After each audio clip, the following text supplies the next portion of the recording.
¿Qué tal, amigos de la comunidad? Un ratito más, me da mucho gusto saludarles y en esta ocasión vamos a tratar el tema relacionado a qué personas tienen mayor probabilidad de ser roncadores y como consecuencia de esto desarrollar apnea de sueño. En primer lugar debemos mencionar el aspecto hereditario. Si en la familia hay una persona roncadora, esto aumenta la inclinación a presentar ronquido a lo largo de la vida. Es frecuente que encontremos a personas que roncan cuyos padres, tíos o abuelos también presentan o presentaron ronquido en algún momento de la vida. Sin lugar a dudas, también es importante mencionar la edad como otro factor importante para roncar.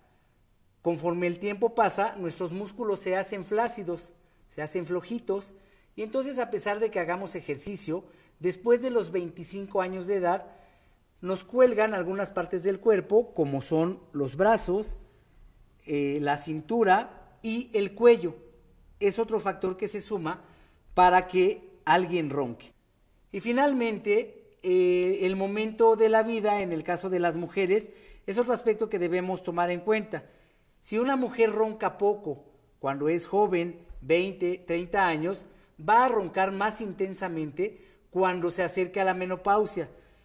Aquí también la genética juega un factor muy importante relacionado con este momento de la vida.